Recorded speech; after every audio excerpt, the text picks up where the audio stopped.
Okay, do an unusual project here. The young lady who'd like to have a cuckoo clock, but she would like to have something more contemporary. So I went through a bunch of my stuff over here and found a few cuckoo clocks that I have, and this looks like a good candidate for it. Kind of a nondescript one. She says she would like something contemporary. Found some pictures and she said she would like something in black and silver. I guess kind of like what's pictured here. So we're gonna fix up this cuckoo clock. It's not gonna have a deer head on it, it's just gonna have a bird on it. But we'll do something of this order in black and silver. Now that's not gonna make the purists very happy. But this is just kind of a common cuckoo clock, so changing the way it looks isn't really going to make a whole lot of difference.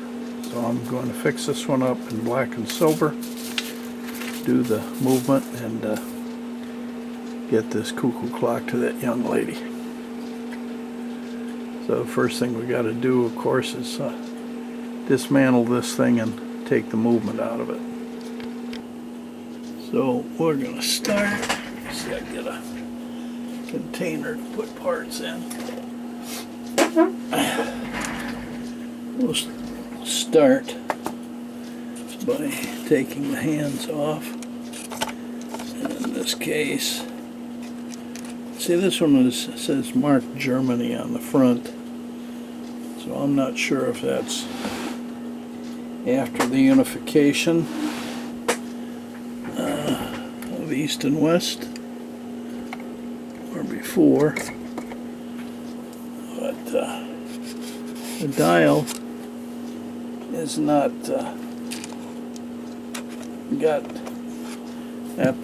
applied hands on it. We'll take that off. Well, this one has a brass insert in it, square hole, a nut that holds it on. The hand comes off. The top will be applied. Okay, let's see what we got here. Where on earth?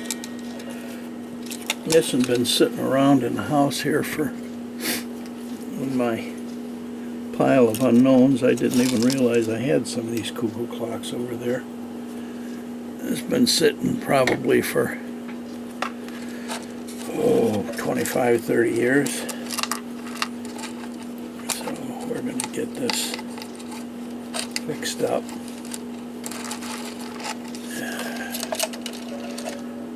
Chains are all kind of screwed up here. Can't get these all entangled. Okay.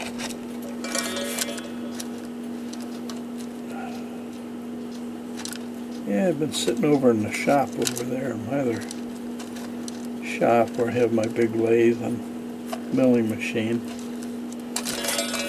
Up on a shelf. Found a number of them. Well, take care of this. And first thing I'm going to do is I'm going to take the rings off of the chain.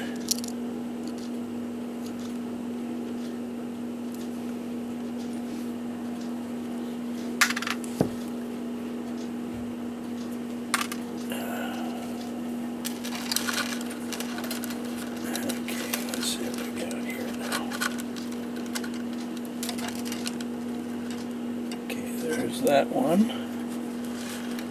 should have a hook on it, and it does.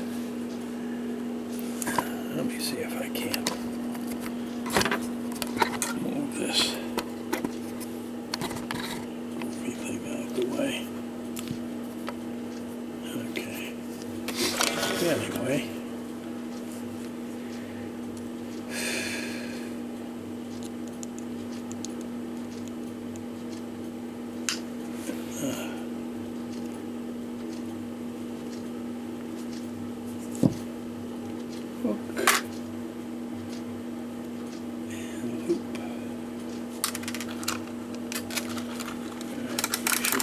pull that out of the movement now.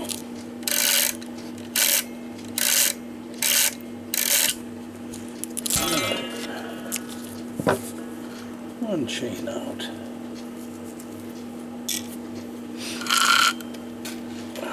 Here's the hook.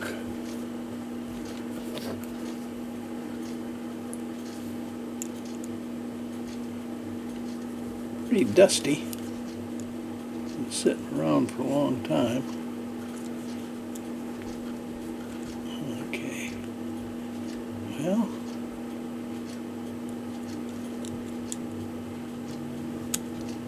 Ooh. Man, that one's hard to bend. Hook. Chain loop.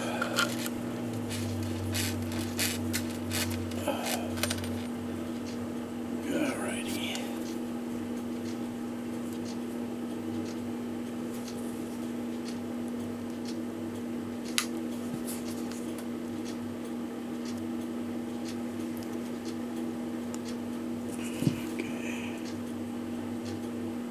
That one's off.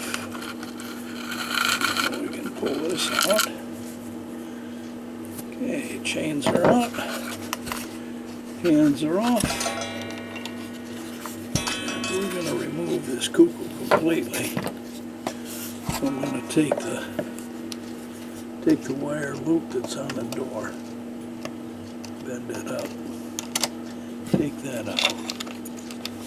And we're going to take the back off, and let's see what we got here. Okay, see, it's not that old a cuckoo clock. Either the bellows have been replaced, or it's not that old a clock. Got plastic tops on the whistle part, and if I'm looking inside, interestingly, it's a regular 25. It does say made in West Germany on the movement, so that tells us something. So now next step is to take the bellows out. And put this back over here. See a little bit, put the lighting up a little more. Okay.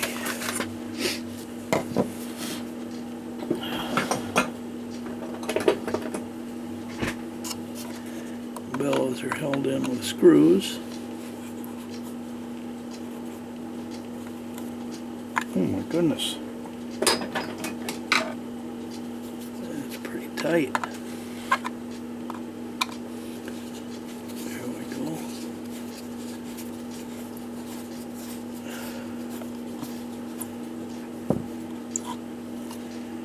Okay, and the way that's taken out, there's also a little brad that keeps the bellows from moving side to side. Now we'll just take a screwdriver and pry it off of the brad, and then the only thing I hate about little cuckoo clocks, hard to maneuver stuff in them. Okay. Anyway, we don't go bending the loops on these. We just move them to the side, and they unhook from the left on the inside. Yeah, check this bellow. Yeah, this is not an old bellow. Not at all. That's one out, and then of course keep myself from getting mangled on a brad. I'm going to push that brad out. Ooh, maybe I'm going to push that brad out.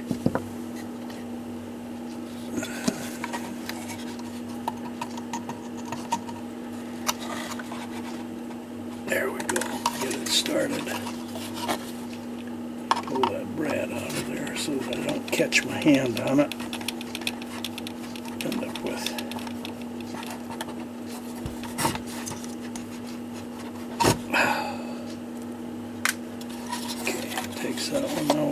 this other bellows out.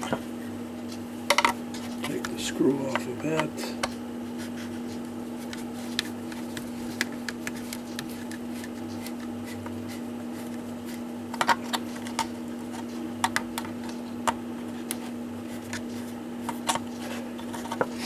I've had some people comment on videos saying I keep getting my hands in the way. Well, I got one little camera, that's all I got.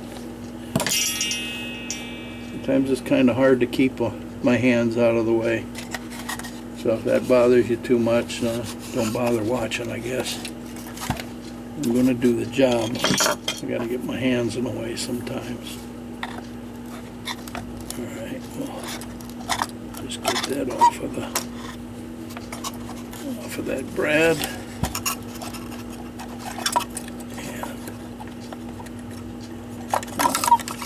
Unhook that thing. There's some dust on there, but say it's been sitting around probably 30 years or more. There's the boop left, and you can always tell which one goes on the left. It's got a wire sticking out here that lifts the tail of the cuckoo. Alright, and there we are. I'm going to look in there and see what it says. Yeah, it's not all that old. Huh.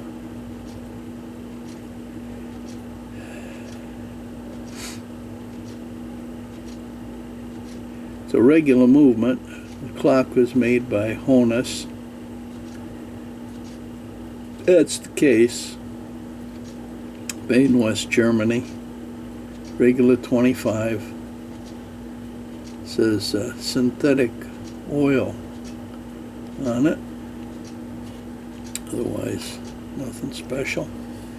Right now, next, you've seen this before. You've got, we got 4 screws in there that have to come out to get the movement out. So we'll take those 4 screws out. Again, so if my hands get in the way, that's the way it is. We'll undo the 4 screws. Movement really doesn't look too awfully dirty. I mean, it's just dusty, but it looks relatively clean. This one is not one that's been sprayed with oil. I don't even remember where I got these things. I've had them for so long. Somewhere along the line, I got a box of clock stuff, and there was a lot of cuckoo stuff in them. I haven't looked at this stuff for a long, long time, and if I had remembered, remembered that this was there were some parts I could have used. They would have been used as parts. In this case, it's going to be kind of neat to get this one fixed up. Well, that screw is a little hard to get out for some reason. And now that should lift out.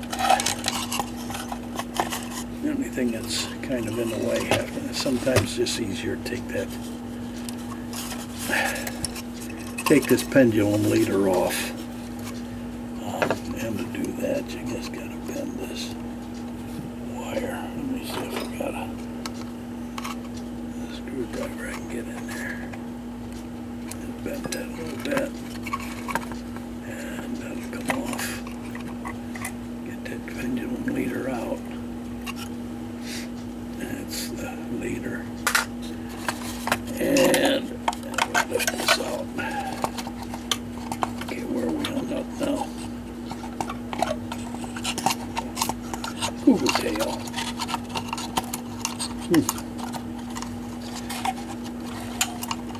Man, they had fun getting that in that case. I'm gonna have to take the cuckoo off before I can fit the movement out of the case. That's how small this case is. Alright, knock the cuckoo off the perch. And there we go. Okay, birdie. Okay.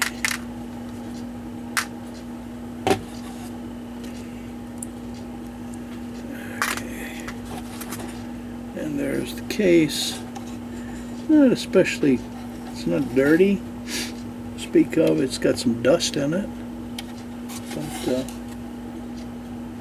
doesn't even have a musty smell, even though it's been sitting around for all those years. I don't think this one.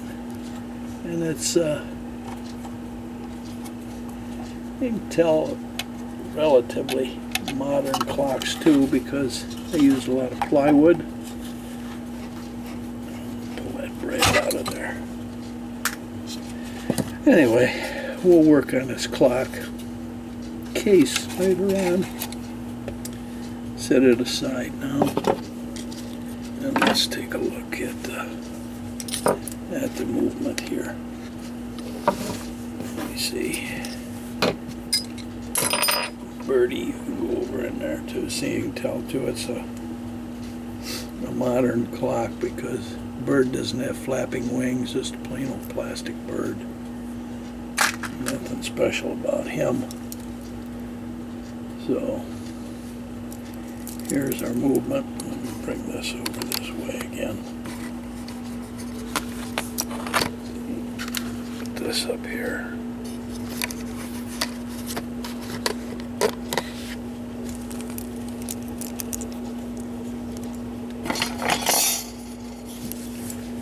Let's see, can I get some close-up glasses here?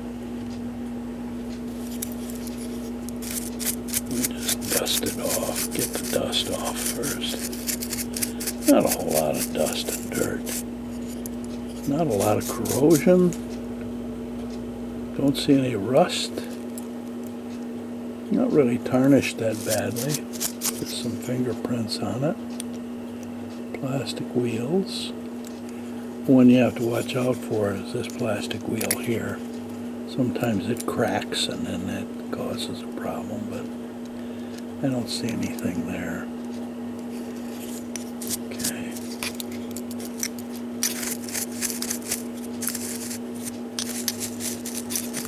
Okay.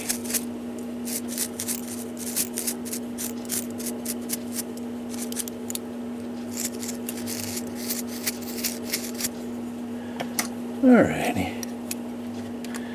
We need to take a look and see what we got in the way of wear, if anything. I have a feeling there's not going to be any wear on this clock. No, there's some little bit of corrosion, just a bit. Some fingerprints. Now that's kind of unusual. I don't remember seeing that word.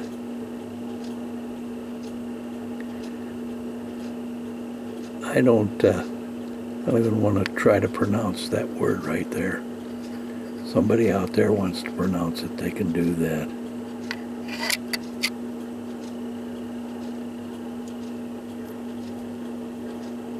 Looks like T-I-T-I-S-E-E.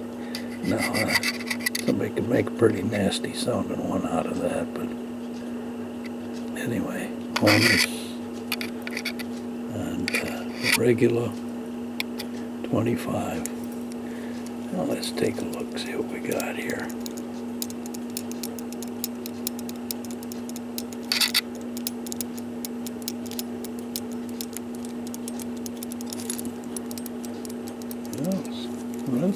On the side, I don't see anything.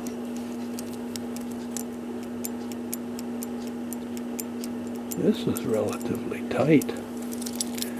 I don't think this was run very much.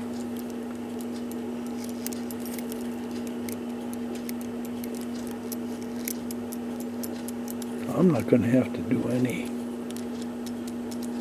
It's not going to require any bushing at all. The parts are tight. Now there's a little bit of rust in there, in the wheels. See where I'm talking about there? rust in there a little bit. So I want to take this apart just for proper cleaning. I want to take it apart, make sure we get rid of all that rust that's in there, and I don't see any other damage. Little bit of rust on the end of here. As far as looking at the pinions, not especially dirty. I mean, there's what you'd expect to be accumulated in a clock after a while. Like I say, it does not appear that this has been run very much. So we will take it apart and we'll talk about some of the things that people have asked questions about. This is a typical rack and what's called a rack and snail. This is the rack. This is called the rack tail here. The rack tail. That looks like it's bent, but I don't know. Anyway, this when the clock goes to strike, that rack falls, and that rack tail falls onto one of the steps of the snail. The deeper the step, the more teeth then drop on this rack, and the more teeth that have to be lifted by this little pin that's on a piece called a gathering pallet. This rotates and lifts that. Well, we can see here. We can watch how that works. See, it lifts the rack, and then this piece is what keeps the rack from falling back down again if you watch its action. And it keeps counting off the teeth, lifting the rack one tooth at a time until it gets to, we're going to move this real fast, get it to the end. Each time there's a cuckoo. And finally, when this piece here gets underneath the rack,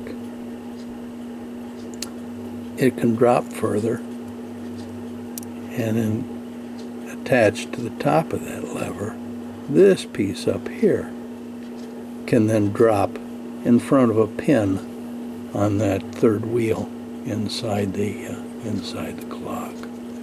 So let's go ahead and continue lifting that. This next one now is when it all stops. Oh, next one. And that's this dropping underneath the rack allows this piece then to drop in front of a pin. You can see that pin on that wheel. It's called a warning wheel. And that's what stops the cuckooing, is when this part of the lever drops in front of that pin. And it can't drop in front of that pin until this piece drops under the end of the rack. And how many teeth that have to be lifted depends on how far this falls onto a snail. This turns with the hour, so that the rack then, when this rack tail falls on this level, it's going to be 1 o'clock. This level, 2 o'clock, 3, 4, 5, 6, 7, 8, 9, 10, 11, and 12. And so that's how the number of cuckoos is controlled, is by this snail allowing this rack to fall. Because once that rack falls, once this lever here is lifted, that's going to release that pin on that warning. That's going to release that pin. The rack falls, and now when it goes to strike, the number of teeth on that is going to control how many times it cuckoos. That's basically the way it works. The other thing you need to watch out for when you're taking this apart is this is the part here that controls the bird, and how comes out, keeps the bird out during the cuckooing, is that this hook falls over that loop. Now when it's done cuckooing, it gets bumped back up and the cuckoo can go back in. Now what controls this part is deep down in the movement here.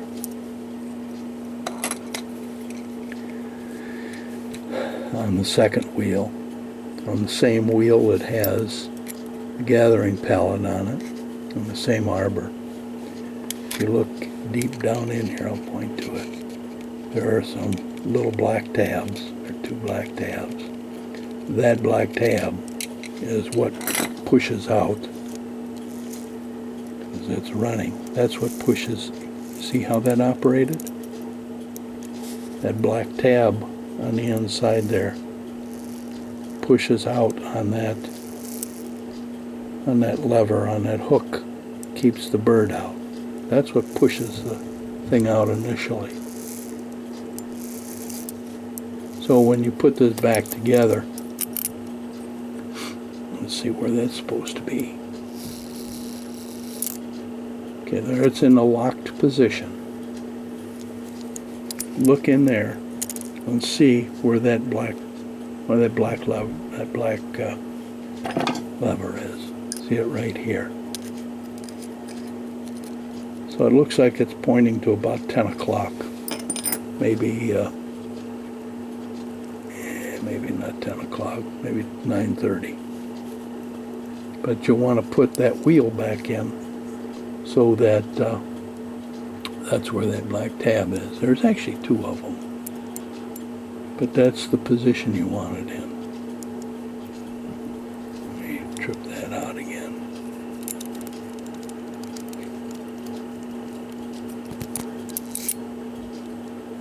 There you can see that black tab in there.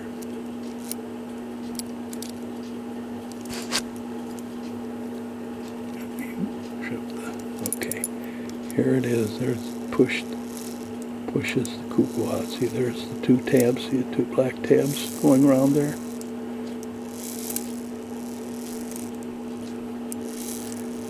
Okay. That's what pushes the door out. When it's done cuckooing, this drops under and that kind of knocks things back into place again. Anyway,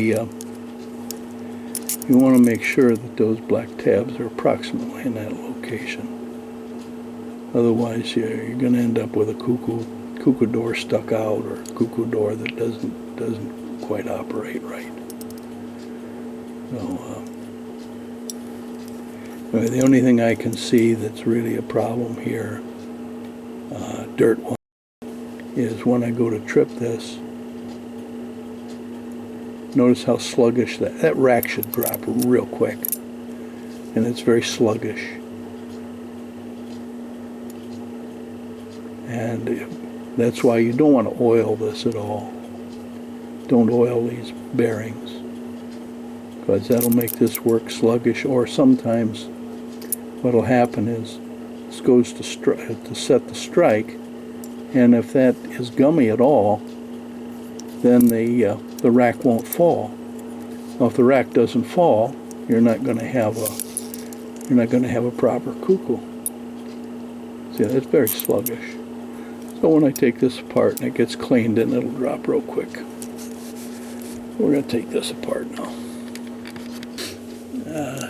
Little thing on this movement that's of interest. I don't know if this was done at the factory. I just don't know. Normally there would be, let's see where I'm at here, on the end of this lever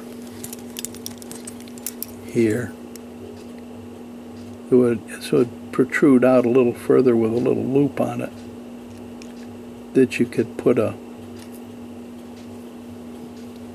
you could reach in and trip the strike by pushing down on it. It's very clear with this that this has been cut off with a pair of cutters,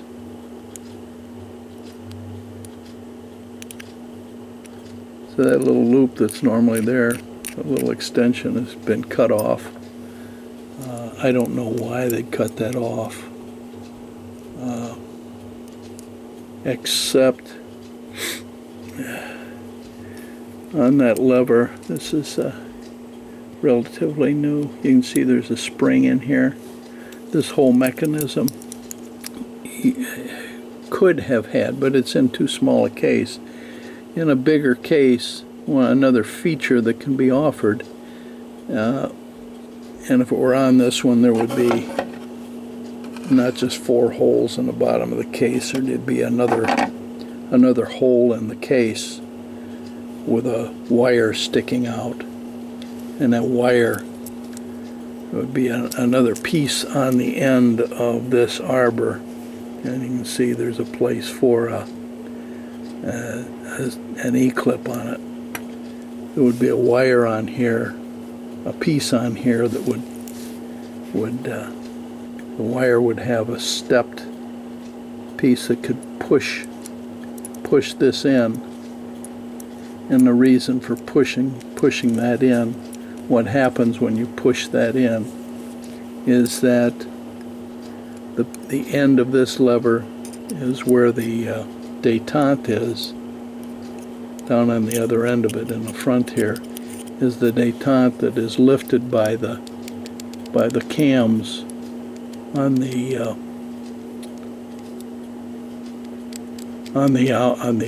minute shaft that lifts at the half hour and the hour to set the strike. And by pushing this lever in, it moves that detente away from the cams. In other words, it shuts the strike off.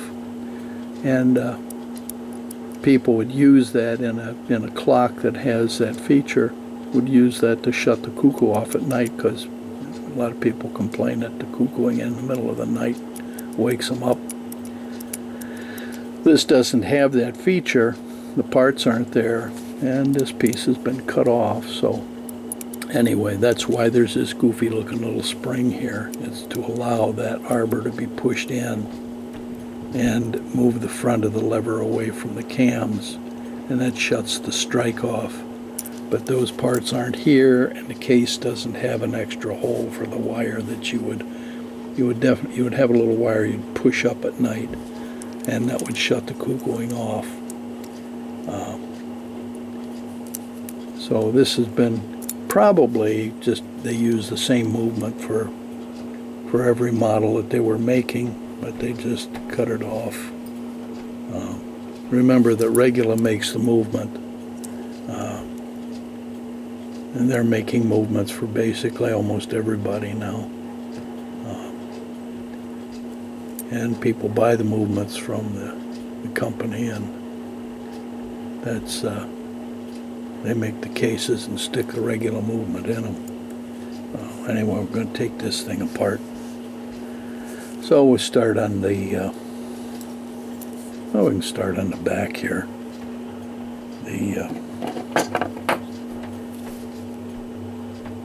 Hook the spring. That's for the hammer. And you see there's a slot right here. All you gotta do to take the hammer out is turn this backwards. There's a pin. See that pin on the inside of the plate that once it's lined up with the slot, that whole thing just slides right out. The same with the lifts now for the bellows. There's a little pin on the inside. When I rotate this around, and that pin lines up with the slot, pulls out. That's all you gotta do to take those out. And the third one, same thing. There's a pin. Well, there's a little bit of a dusty booger on there. Anyway, that takes those out. The other thing you should kind of pay attention to, but it can be adjusted on the older models. The older models is another indication this isn't a very old movement, is this star wheel on the older models is held on with a screw, a tapped screw. You just loosen the screw and you pull this right off. These get to be a real booger to take off. Best way to take this off when it's pressed on like this one is, because it's too hard to get anything underneath here. For the most part, you'll end up bending the daylights out of this. Best way to do is leave it on until you can take the thing completely apart. Then when you take this plate, you just have the plate, then you can stick a crow's foot or what have you behind the plate and hit this with a pin, with a punch, and that'll drive this off of the movement. So we'll end up leaving that on. I normally take that off. Okay, so we need to remove levers on the front. Let me see if I can get a pair of glasses here, or magnifier or something. And we start out with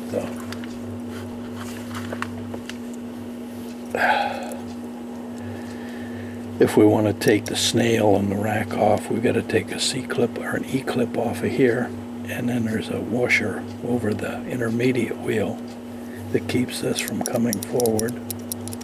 So we take that E-clip off and this E-clip off, then we can get the rack and the snail off, and also the intermediate wheel. And these are very tiny little E-clips. Let me see if I can see that one well enough.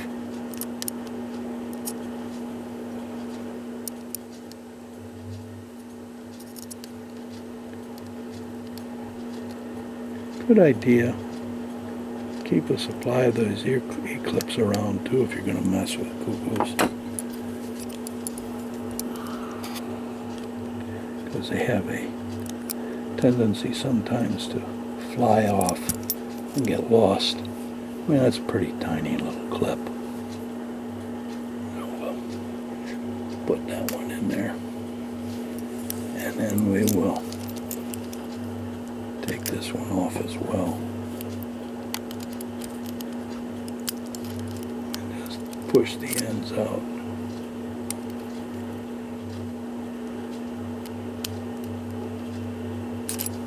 Until I can get a point of a screwdriver in there.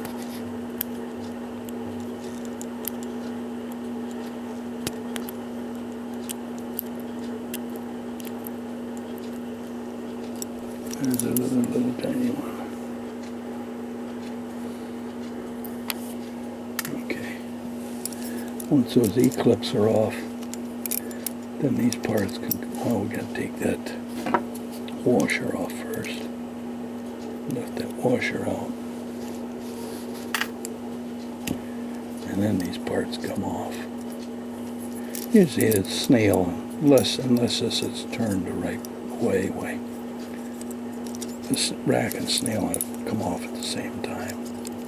So there's those two pieces. Inspect that. Don't see anything wrong there. There's that rack tail. And this is the rack. And this is a snail. Okay. And now we've got, this one gets a little more complicated to take out because we've got to take the E-clip off that's inside here. And then you gotta watch that spring doesn't disappear. But see, that can't go any further. Okay, anyway, there's a spring that we have to take off here.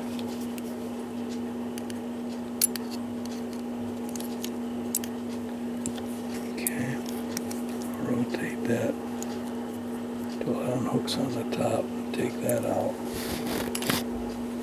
and then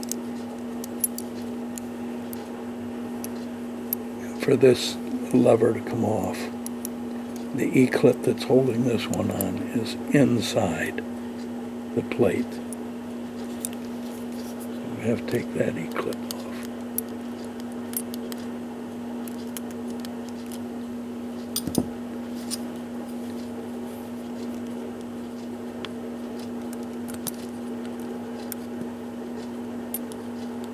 Come on, little guy.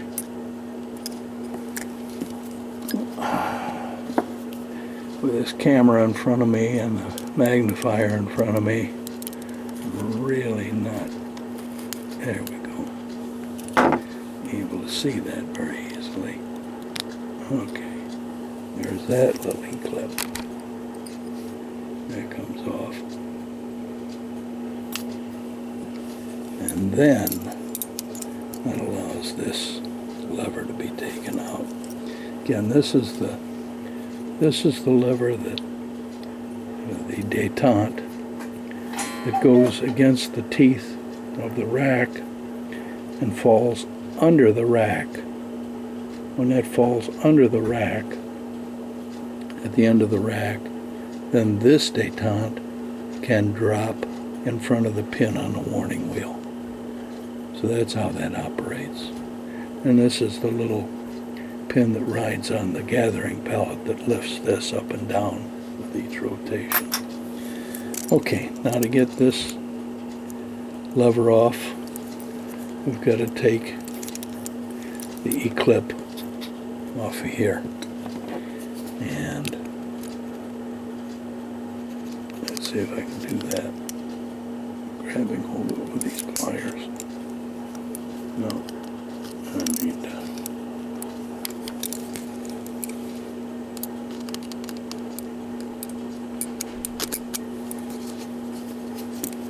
Having a hard time seeing.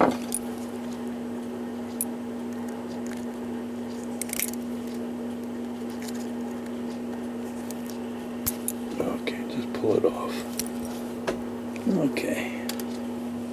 Once that's off, now this pin or this lever will come out. Just gotta watch what you're dragging on there. And that spring, you have to remember when you put this back in, that spring has to go on the inside. Okay, got those off.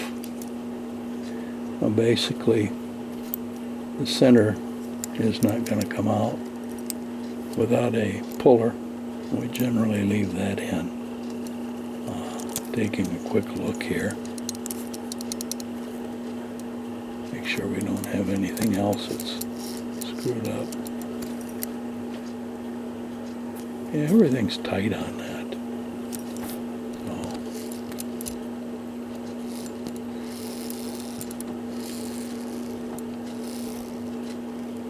So we're going to end up with 3 pieces that are going to stay in here when we take the plates apart. This is going to be left in the plates. This will be left in the plates because this is the same, is on the same arbor. Okay, that'll be left in the plates because that's pressed on, and we'll deal with that after we get it off. This will stay in, and the chain wheel will stay in because that's the one that has the star wheel on it.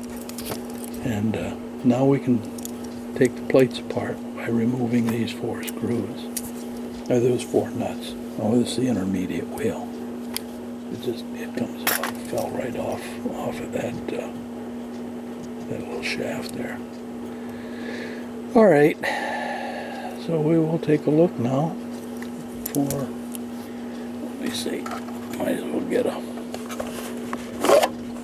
I'm always squawking about how come I don't use a nut driver. Well, all right, that nut driver will work. I gotta get a,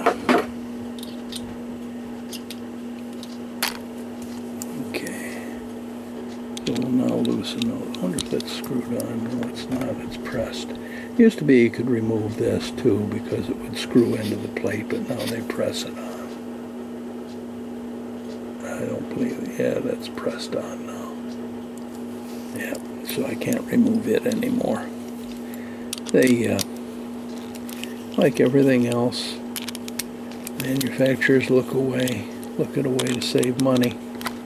You can just stamp something, press something on rather than thread it or drill holes and put screws on. Why? Makes it cheaper to manufacture. And that's the name of the game anymore.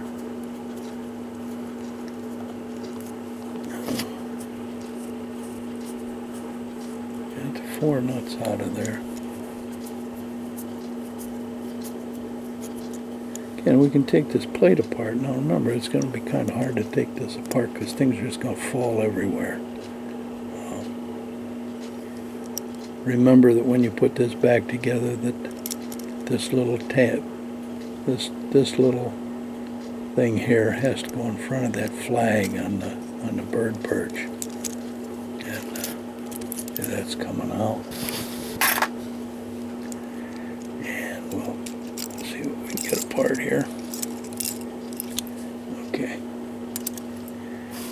and there's our governor. And here is our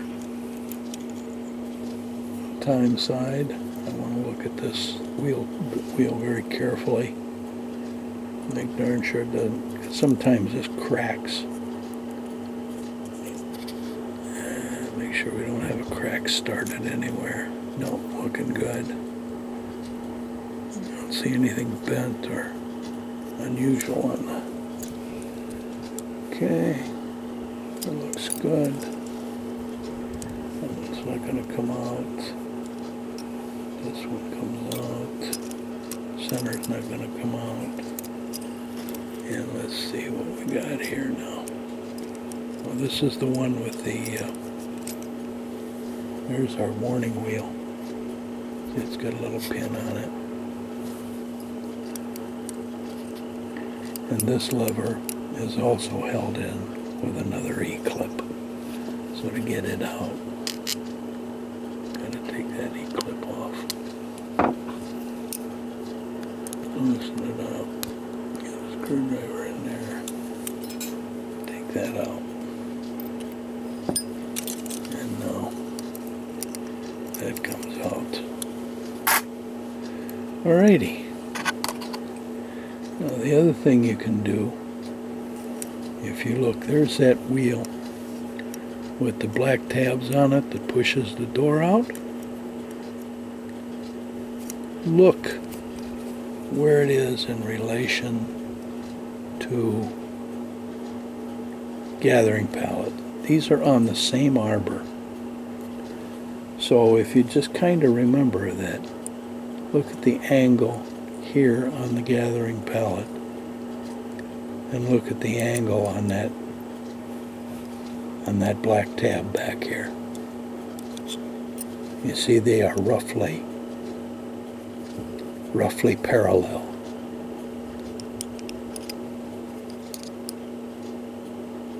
Here and here. So this tab on the gathering pallet and this black tab, just remember that they're roughly parallel. When you take this gathering pallet off, you want to make sure that that's how they're aligned with one another. And when this is properly aligned with the lever the pin that falls in there at lock, then the black tabs will be in the right position too. Okay, so now we need to get this gathering pallet off. Now some people say use a puller, use whatever.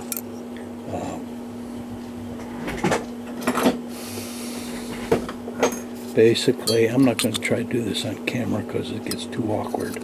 Keep the camera out of the way. I put this crow's foot under here, and I put the crow's foot into a vise, and then I'll take a punch, very narrow punch, and punch that out, and that'll take that gathering pallet right off, so that I can take this wheel out. This one I'm not going to take out at all.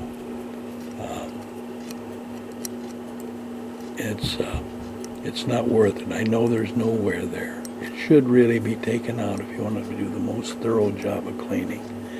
But that involves either using a puller, because you can't pound on the end of this. You risk bending this or damaging the threads on the end. Anyway, I'm going to take the gathering pallet off, and then we essentially have this movement apart. We have to take take this one out, and I need to do that so I can really clean everything. This is a press fit, so I'm going to drive that off by, again, putting a crow's foot in the vise, putting the crow's foot in here, like so, against the plate, and then I can drive that pin out. I can hammer on that pin to force that thing off. So that's what I'm going to do off camera. Alright, and once you get the levers gone and you have the wheels, gears out of the plates, you find that what appears at first to be, when it's between the plates, looks very complicated, but as you can see, there's really not that much to it. That's basically the all of the gears that are involved. The rest are levers and pieces that go on that way. So what we're going to do now is, and I did find out that it really wouldn't do any good to take that piece off of there. There's really a shoulder on that shaft against the plate that would keep you from getting that out anyway. The only way to get that center shaft out is to pull that front gear off that contains the two little cams, and that gets to be, even if you have a puller to do it, now you're going to get things out of sync with the square on the shaft and the hand, and you'll end up having problems with the thing not tripping for the hour, exactly on the hour. It's going to be minutes off, and just too much of a bother. So anyway, we're going to throw this all in the ultrasonic and clean it, and then we'll take a look from there. Oh, one more thing to have looked at too is, of course, the pallets on the escapement, and there's really no wear at all on that. I don't even see a beginning of a groove. So this clock really was not run very much at all. It just needs to be cleaned, thoroughly cleaned, and then we'll put it all back together. Okay, parts all cleaned, ready to put the movement back together. I do want to drill and tap this, put a hole in the side of it, tap it, put a screw in it, and I'll broach out the hole. Okay, we'll drill the hole. I gotta tap it.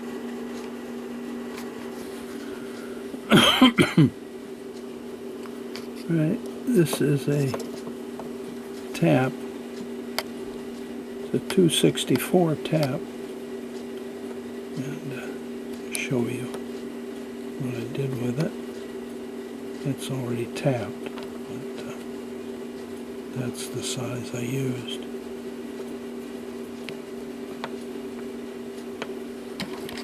It's a 264 tap. Let's put it in a pin vise. This is the wheel that this will go on. So I need to broach that. This is a press fit right now. I need to broach that hole out so that this will slide on, and then I can tighten it with a screw. So we'll just use a little cutting broach. We don't want to make it real loose. We'll make it so that it'll go on. So cut with a cutting broach. See if this fits.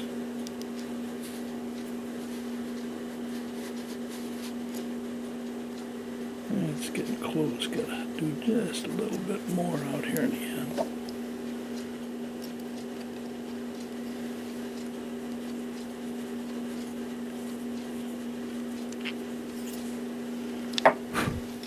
Okay. Let's see if if that fits now. Oops, wrong end.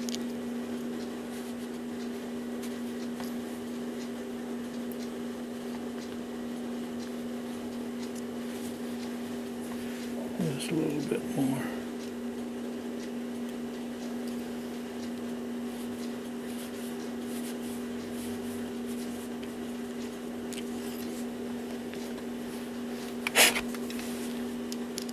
Let's see if it fits now.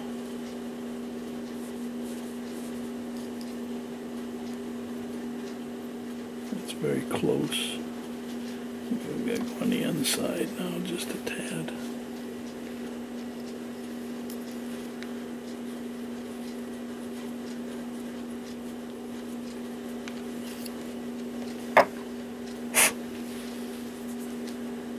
Let's see where it goes. Okay. That's where we want it, right there. It slides on just fine. See, now that can be adjusted. And then to tighten it down.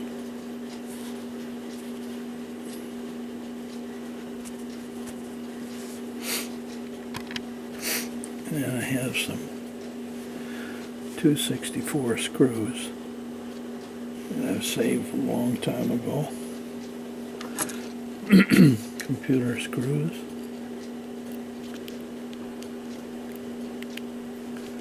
Okay. I'll just put that 264 screw in there. Then now, instead of having this be a press fit, we'll be able to put it on, and we'll be able to just tighten that screw up. And it does the job. Now it's not a press fit. You have to yank off again. That make it easy for the next guy to deal with. One of the things that confuses people is how the bird goes in and out. Here's the bird perch up here. And here's a little flag. You see, as the bird, this is when the bird is in. You see this little flag right here. Something can push on that little flag, that'll push this perch out. Well, the thing that pushes that little flag is a little pin on this thing. And we're going to put that in this hole. And you can see that here's the bird closed. If this is pushed up, that'll make that pin push on that flag and push the bird out. That makes like this action. Alright, now the question then becomes, what lifts that to push the bird out? Well, what pushes that?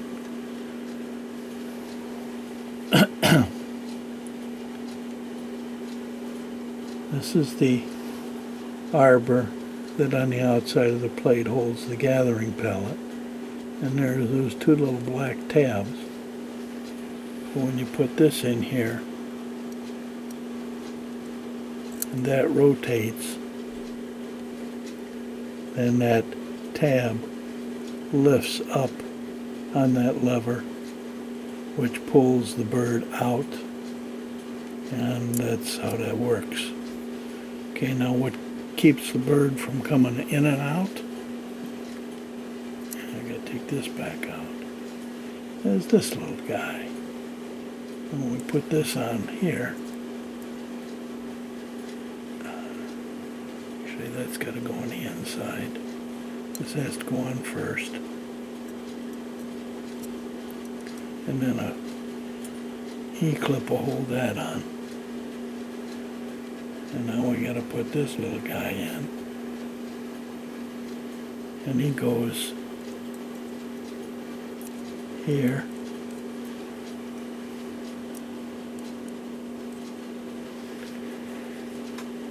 And now when this gets lifted,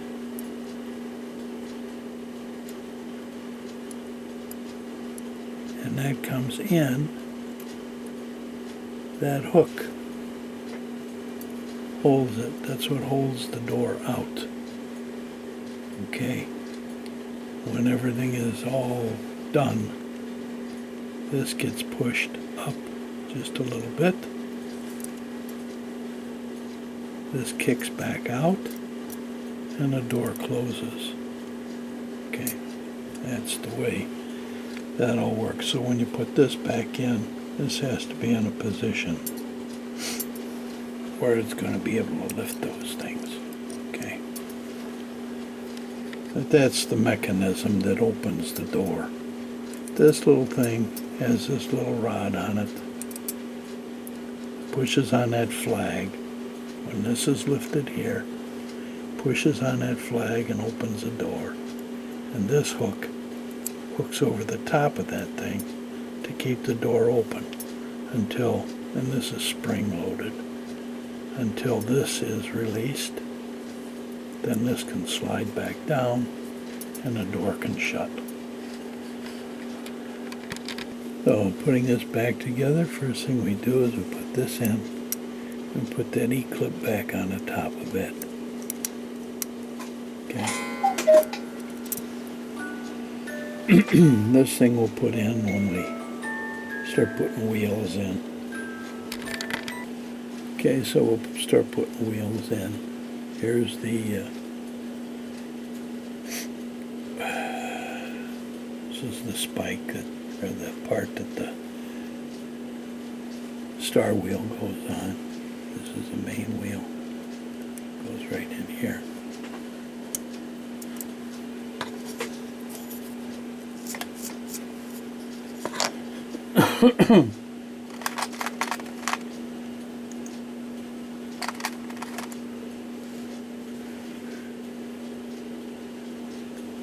Second wheel, it's the one with the little,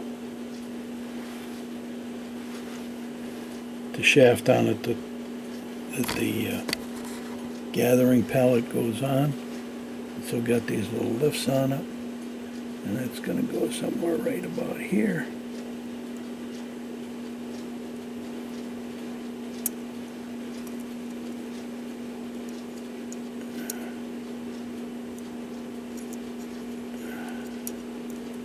I should shut this off.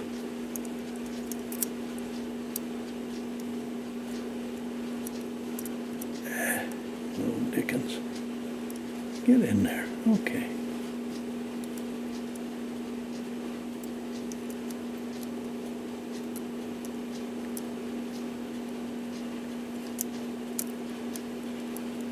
There we go. And the next wheel to go in is the warning wheel. You know what that one is. It's got the pin on it.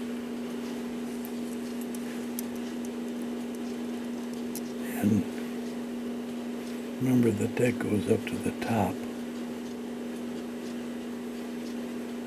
Okay, and it goes in here. Oh, we essentially want to get this with that warning pin at the top. There's little lifters over there that way. And then the next thing that goes in, of course, is the this governor.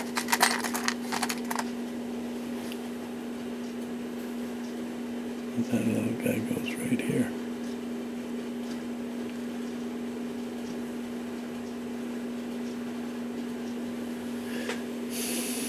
And then for the run side, this is the gear, time side, this is the gear that meshes with that center gear and actually turns the hands. Okay, got it in there. And we have a second wheel, and it doesn't matter. I had to turn it to get it goes between the, a little hard to see, but it goes between the chain wheel and the plastic gear. So that's in there. And then the only gear we have left then is, there's only 3 So 1 day clock. The 1 day cuckoo clock has 1, 2, 3 years. And then the 8 day clock would have an extra one, have 4 years. Okay, it goes in there. And essentially, that's all that goes between the plates except this piece. And we'll do that. And of course the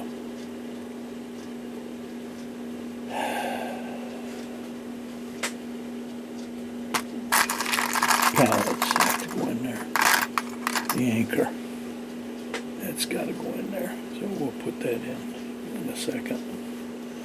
This guy, it's just got to carefully put it in. Got to remember that this is what catches. It's going to go in like this, like so. Okay, that's going to go in that hole. And I'm going to get my hands in the way, so I'm going to shut this off. Okay, there's the wheels in place.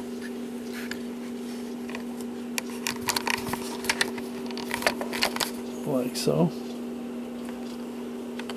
And now we'll put the plate on, and we'll fit the crutch in as we put the plate on.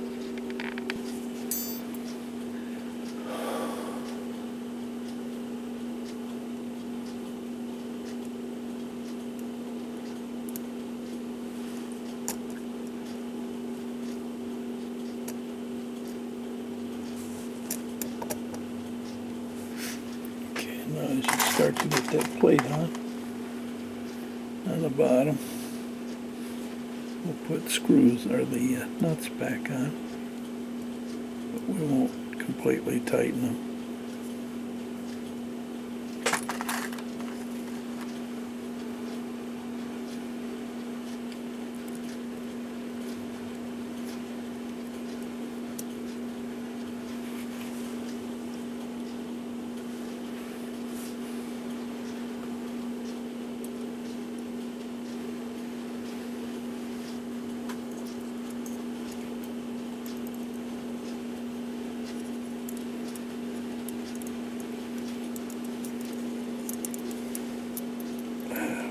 See.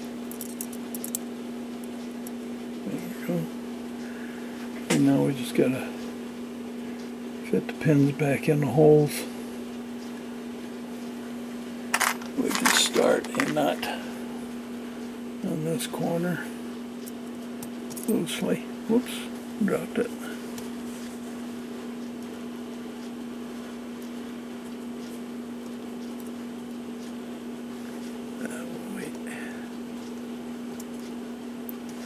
Anyway, I've got to move my hands too much in front here to manipulate these pivots into the holes. Alright, now you can watch the motion of those levers in there and see here's the flag. When that's pushed on, that's going to rotate the perch up there. Push the bird out. This pin is going to do it, and well, you watch.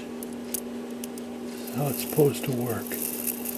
Now the bird is out, and that hook is keeping it out during the strike. You can see those little tabs rotating in there that push the hook down and move the lever that opens the door to begin with. Okay. No, it's not shutting off because we don't have anything on the front yet. Before I put the levers on, I've been oiling the pivots.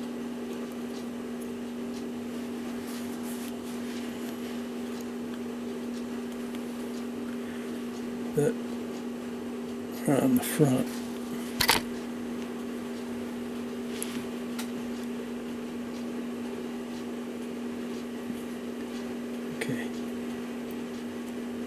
Takes care of that. Okay, now I'm going to put this lever in. This is the stop lever. This is the piece that rides on the gathering pallet. And when it drops in the slot on the gathering pallet, this part can drop down. And that part goes in this slot.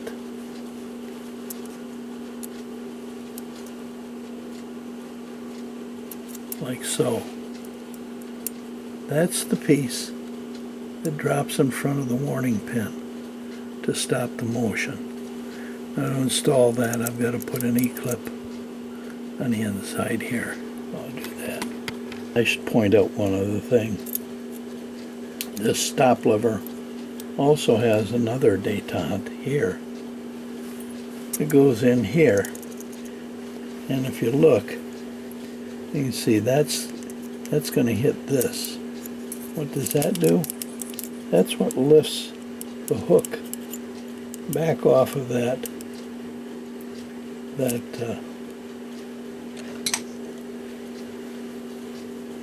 little bar that keeps the door open. So when this drops back into the gathering pallet slot, this drops down and stops the movement. It also pushes down on that hook.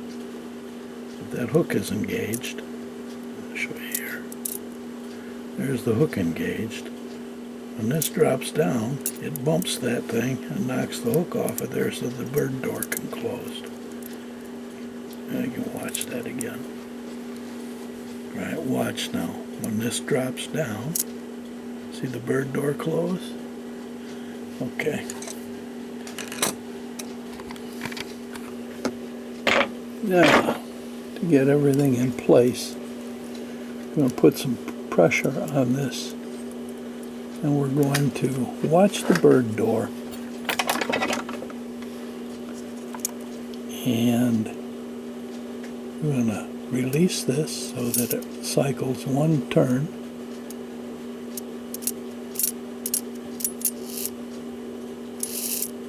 Alright, the bird is now out and it's in stop position. That's not what we want. So trip it again. Now the bird is back in. And that's where we want things to be. When the bird just jumps back in. Watch. Bird's coming out. There it is. Bird is in. This is down. That's where we want now to put the gathering pallet on so that that's in the slot. Because that's at the stop up here. The pin is on the stop detente. Everything is in position, door is closed, everything's operating the way it is. I'm going to put the gathering pallet on there.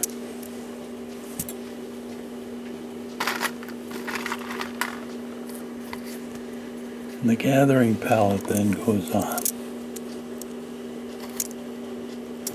So that this little bar is going to be right in that slot. Right there, just like that. Okay. Now we've got it in. The pin is on the stop detente. That's in the slot. The door is closed. Everything's going to work right. Now with the gathering pallet on, we'll put some pressure on that wheel, on that chain wheel. We're going to trip it. Stops. Watch the bird door. Comes out. Stops. Comes out. Stops. Comes out. Stops. Bird goes back in. Everything's working right. Okay.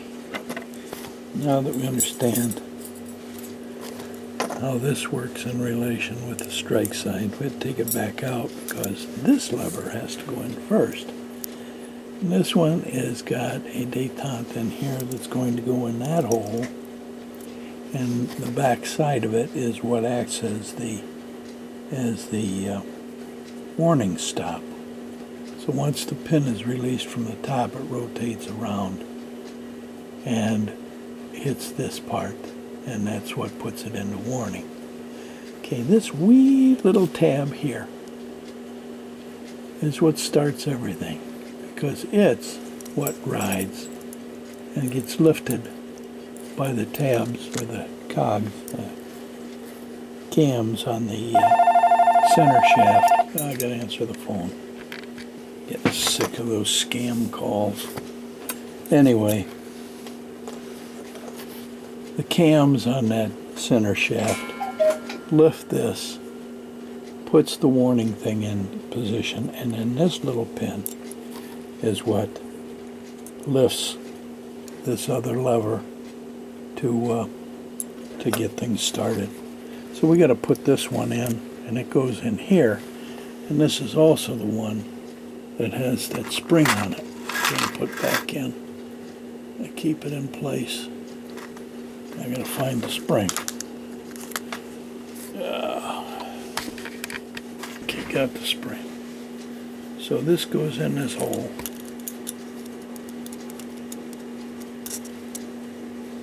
And the spring then goes on. This is always fun, especially when you're trying to work around a camera. Spring goes on. It goes in that hole on the other side.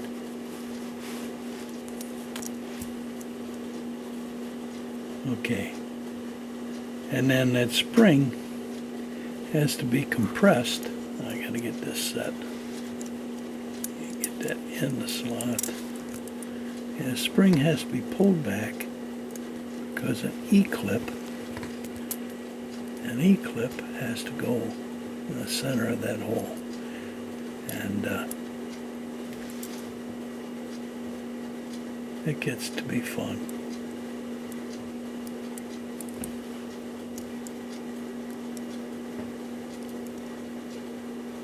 I'll put an E-clip in there. Anyway,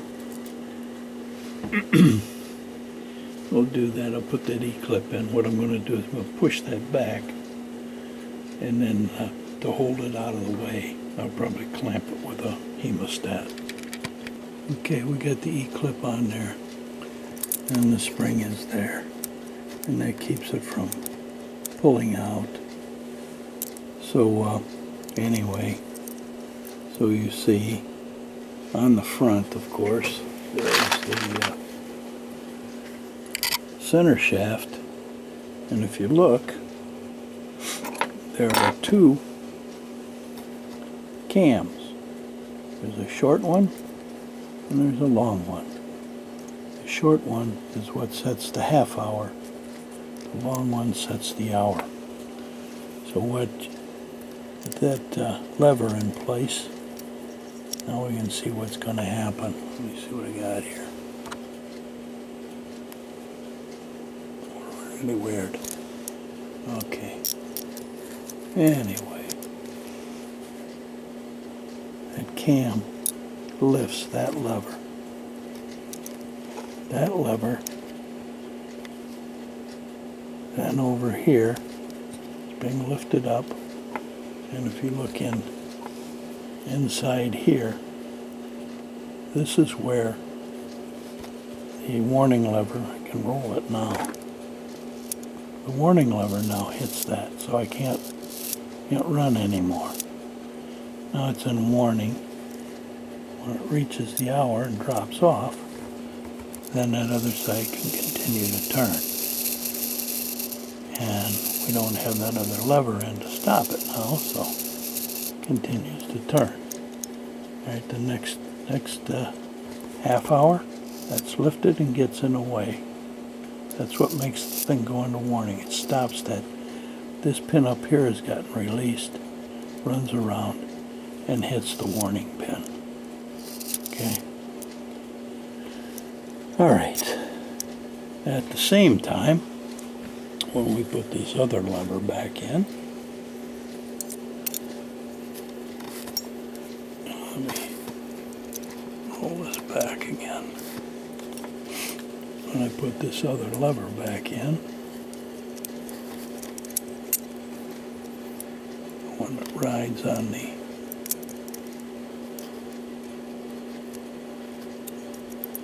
rides on the gathering pallet, and this is the stop position. Okay, now it's in stop position. So as this gets lifted, releases the pin at the top, the bottom lever has detente, catches that. When we finally get past the hour, this all drops, and now it runs through the cycle. So that's what causes, so it lifts, releases and goes into warning, drops, runs, stops. That's what makes it cuckoo.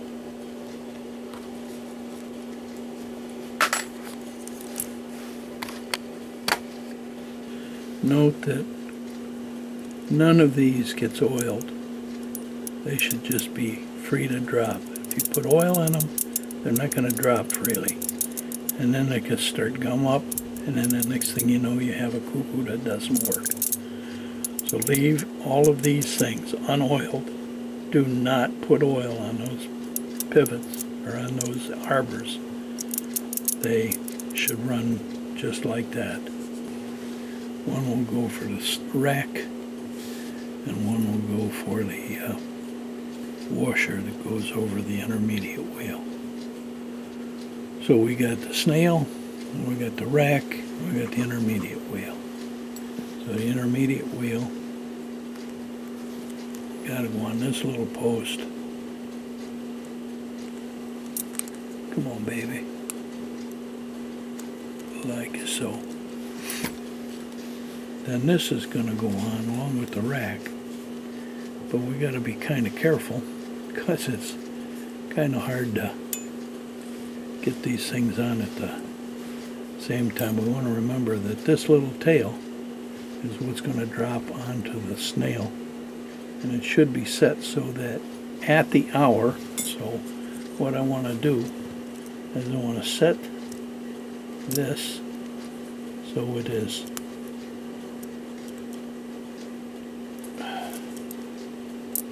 just after this drops off the hour cam. That's the hour. That's when I want this rack tail to be in the middle of a step on the snail. So we're going to put the rack on here.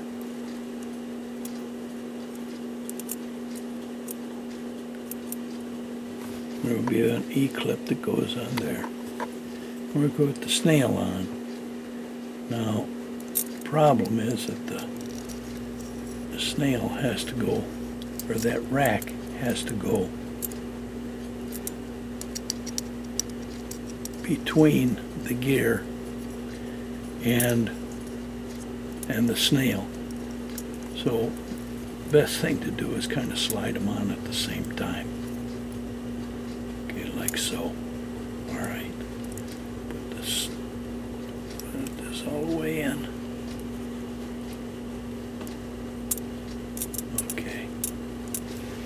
Now you see that rack drops real nice now. You remember before it didn't. It should drop just like that. And I look to see where that tail is. And that's in the middle. Look to see where that tail is. It's in the middle of a step. If it's not in the middle of the step, you're going to have problems. So, anyway, keep this all from coming off. We're going to put this washer on here. We'll put an E-clip. We'll put an E-clip in there. We'll put an E-clip on here. And we'll have that part all back together. And I'm going to get the camera out of the way. Okay, now we got it all back together. We should see. Gathering pallet is lifting the rack one tooth at a time. This is holding the teeth between the times that the gathering pallet lifts. Counting the hours. When it gets to the bottom, it should shut off. So next time it should shut off. There we go. So comes to the half hour.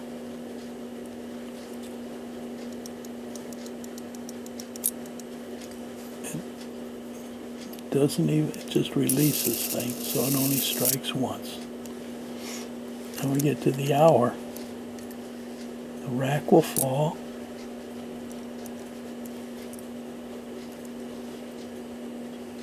I got my fingers in the way.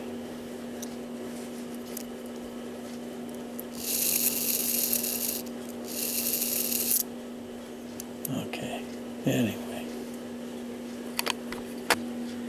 We got to put the spring back on. It's going to go on this pin. So it goes on this pin right there. I don't know if you can see that. This part of the spring back here hooks over the top of the plate. And this spring comes around, all the way around, hooks on top of this lever. Now everything is nice and springy. And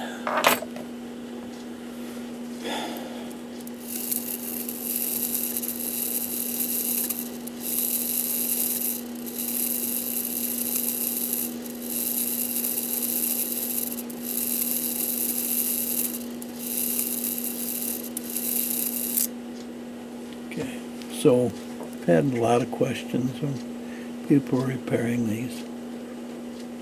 I'm not striking the right hour or what have you. If you look down along the sides in here, you got to make sure nothing is bent and rubbing. These haven't been oiled. When everything is put together right, and when this is lifted, that rack drops right. If it's not free dropping, if it's bent, nothing's going to work right. That rack has to drop, okay? Like so. Just got to drop, just like that. The number of teeth that the gathering pallet has to lift depends on where this rack tail falls on a snail. You got to make sure that that rack tail is falling in the middle of a step on a snail. Okay? Otherwise it can get screwed up and strike the wrong hours. So just got to make sure everything's working free. That all these levers are free. Nothing's dragging. Just got to examine everything. Make sure that nothing's dragging, nothing's bent. I mean, you bend this thing here and it's not going to catch the teeth. If this isn't adjusted right, if the pin here is bent on this gathering pallet, then it might interfere. I mean, if that's bent over here, it can be keeping the rack from falling, all kinds of things. Just make sure everything's free and nothing's bent. Check alignments, make sure everything's straight, and it'll work. Or on the back of the clock, I'm going to put the star wheel on. Now this was a pressed fit before, which is the sign of a newer movement.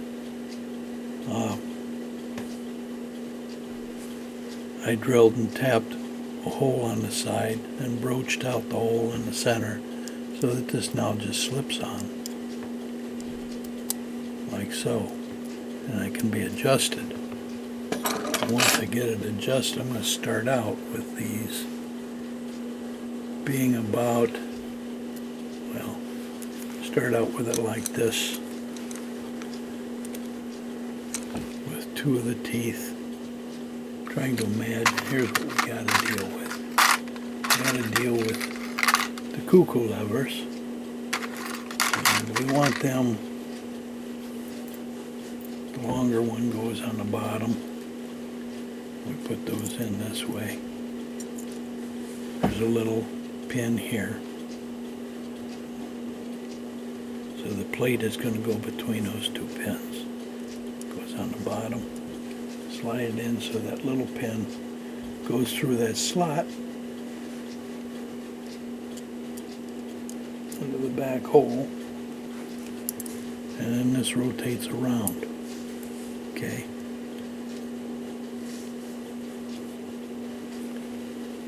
Top one goes in the same way. It's the shorter one. Rotate around. And then the hammer is going to go in the same way. The only thing we have to deal with here is there's a spring. And we're going to put it in the same way. We're going to rotate it around like so. Then I got to check that spring, see which way it goes. Okay.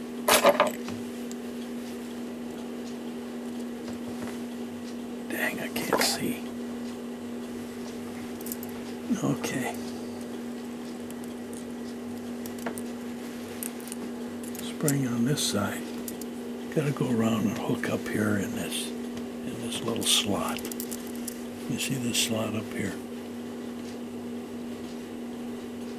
Pull that spring around. Put it in that notch. And now the hammer's nice and springy. And what we got to do, you got to imagine that these are back in the clock, like so. And we don't want this star wheel hanging up on those. We don't want it. We want the star wheel. My gracious sakes, is this thing bent? Should start out at least with these somewhat straight.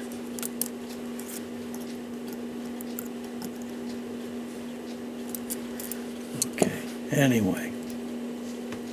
So we want it so the star wheel is going to go gong, and it's going to go coo.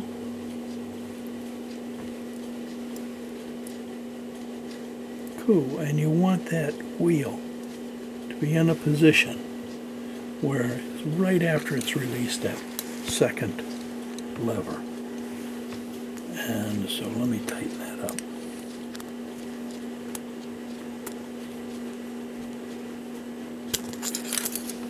Okay, there we are. And if we have to adjust it later, we will. But we want it to, let me release a few teeth there. Okay, we'll put pressure on this. Remember, these aren't going to be hanging down like that. They're going to be sitting up a little higher. Gong, coo. Gong, coo, coo. Gong, ah. See, it stopped with a gong. I don't want it to do that. I want it to stop with the second. So that's going to have to be rotated. Loosen the screw.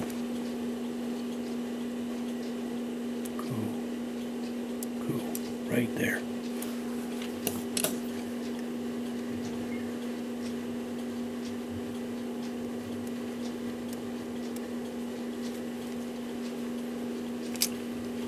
Okay, now that should be right. Let me release the rack a little bit. Give it 3 cuckoos. Gong, coo. Coo, gong, coo, coo. That's it. That's right where the thing needs to be. Okay.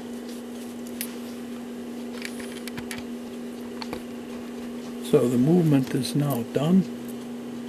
Put back together. The only thing I have left to do now is I need to oil these pivots on the back, and it's ready to go, and we'll get on with the case next. Anyway, gonna work on this case. Remember, we're going to convert this to a contemporary style, and it's going to be black and silver. Well, I think the first thing I'll do is I'll pull everything off of the case so that we can do it properly. Gotta clean everything.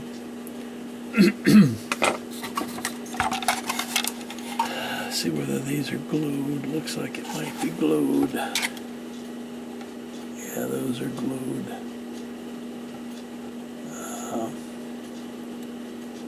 See if I can take this front off. I don't know. We'll check it out. We may have to leave it together, but I'd like to get the pieces off the front, take the door off. The dial on this one only has painted numbers on it. So what I'll do is I'll paint this, when I paint this whole thing, and then I will replace the numbers with new plastic numbers.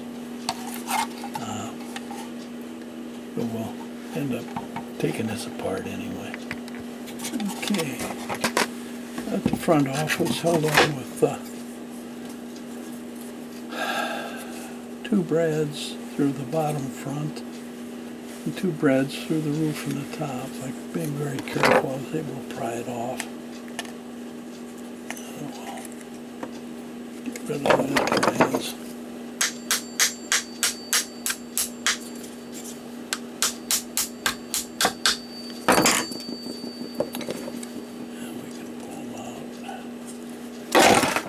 Whoops.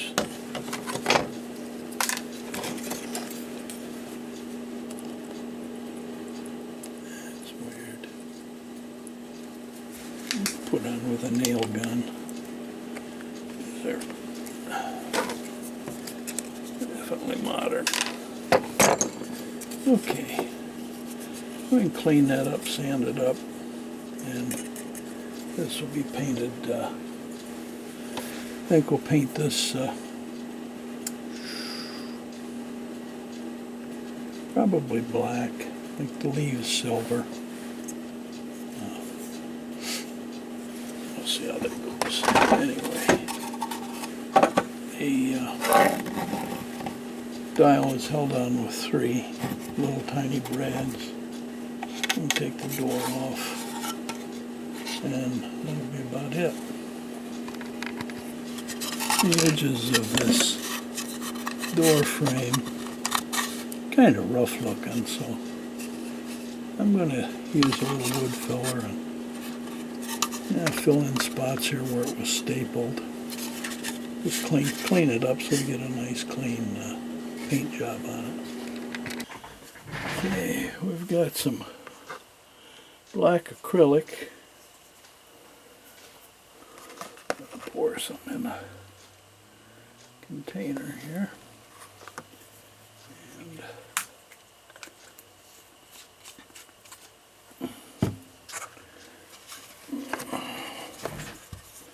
we'll start.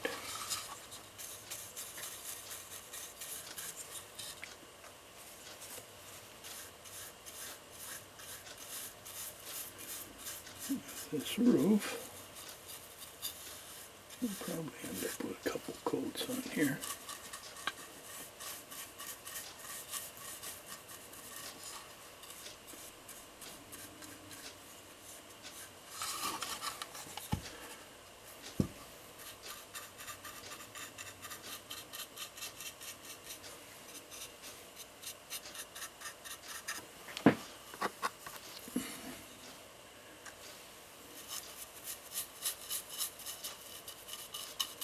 We're going to paint the body of the Cuckoo black, all of the trim we'll do in silver.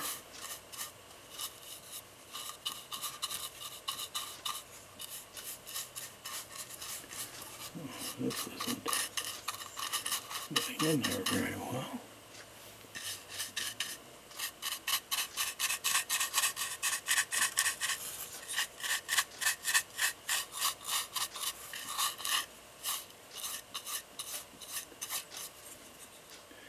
It's going to take a couple coats.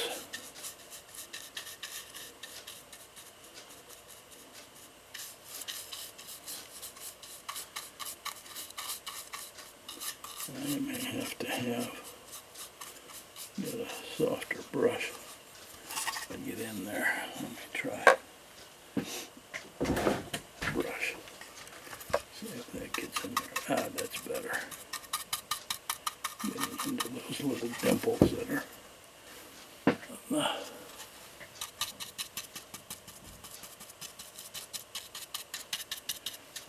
little depressions in there.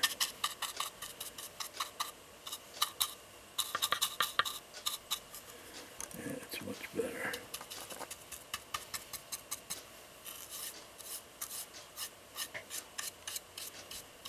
Okay, well,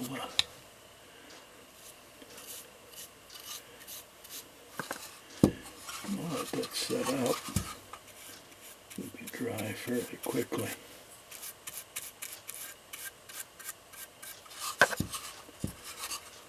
I'll put a second coat on it then.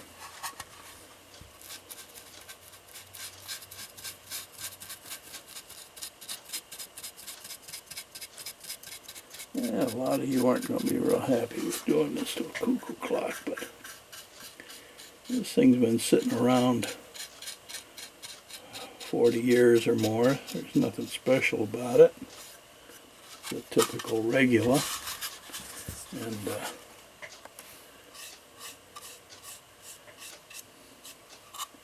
I say nothing really special.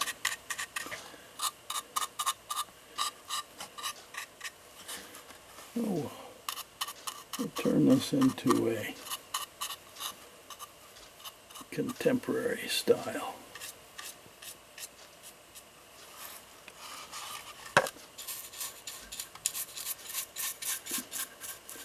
Black and silver is what she wanted, so we're going to do just that.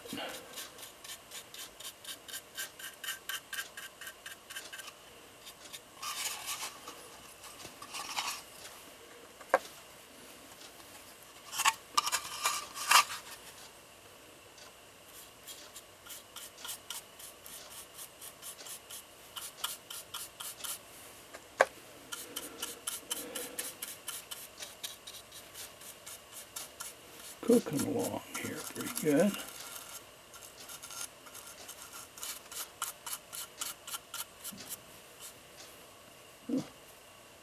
Brush is shedding some hairs.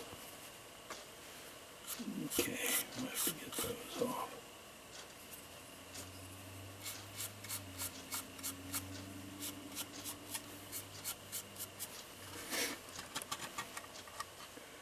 Okay. That's looking good.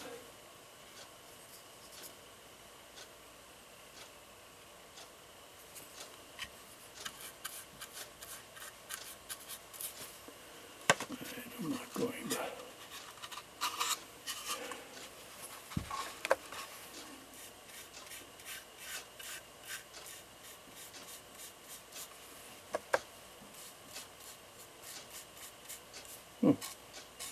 lousy brush.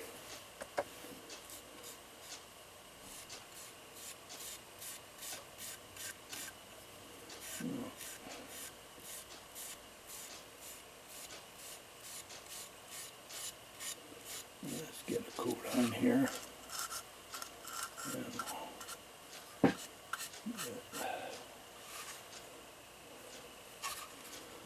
let successive coats cover. A little better. Okay.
Okay, that's looking pretty good.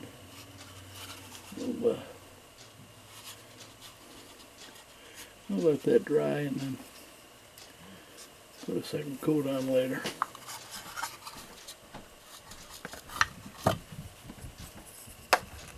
The other thing that's going to, let's see, the other part that's going to be black, I think, is the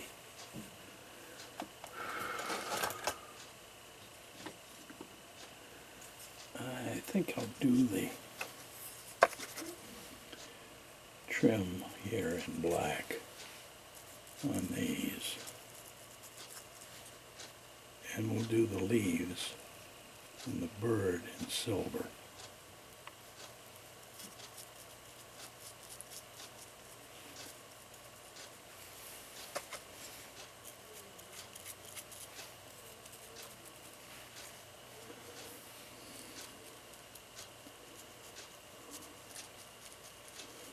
I can do some touch up on this later. A smaller brush. I just think I'll do these leaves and the bird in silver and the background in black.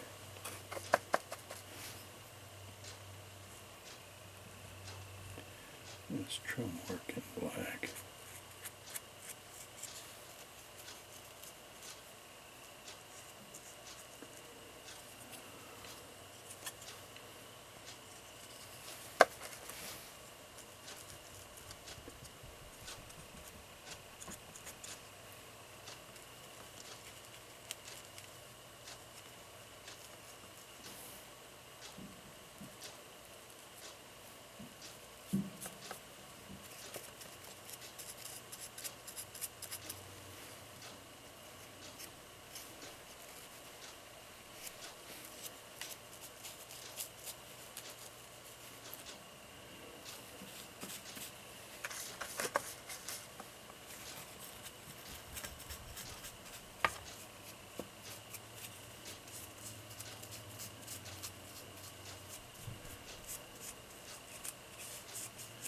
Won't hurt a thing to have a black base coat.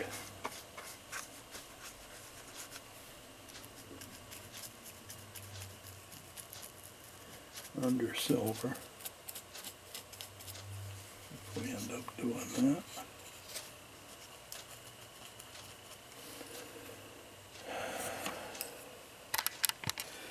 Okay. Some of this done. We're going to coat the inside with a combination of linseed oil and mineral spirits. Okay, here's the toppy. And that'll look like that. Let's see. Okay. And then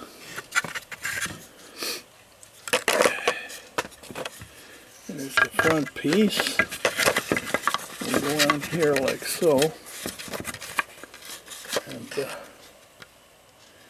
yeah, I think that's going to be okay. Okay, we're going to put a coat of polyacrylic on it. It's a semi-gloss. Give this protection. Also give it a little modern look. Okay. So we'll get this whole thing covered. And see how that looks after it dries.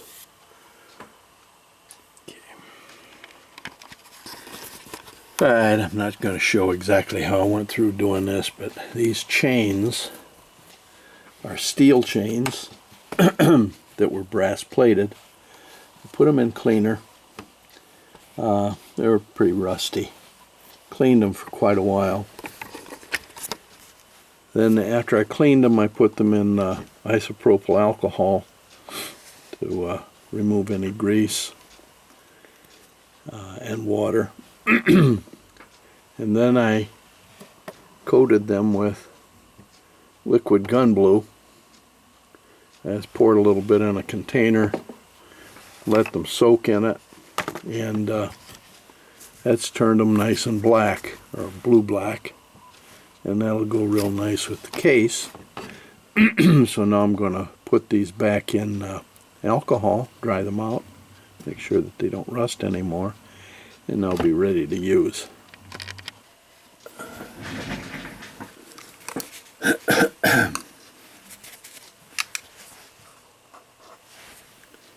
And we are painting these little things. Painting the numbers that are going to go on the silver dial. Okay.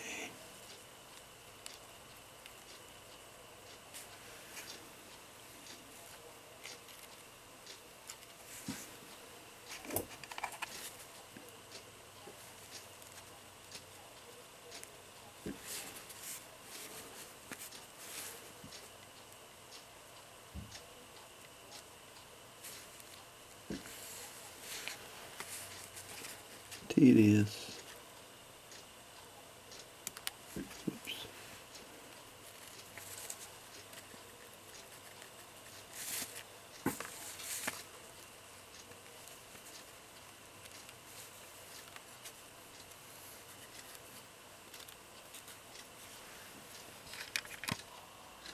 Okay. There are the numbers all done. And we're going to put those on here. That will give us a nice contrast. Black numbers against silver background. So they're kind of tiny. But what I'm going to do is put a little glue on the back, and it's going to be too messy to do in front of a camera. Just put some wood glue on the back and glue them in place. Okay, numbers are all glued on now. So there's our dial.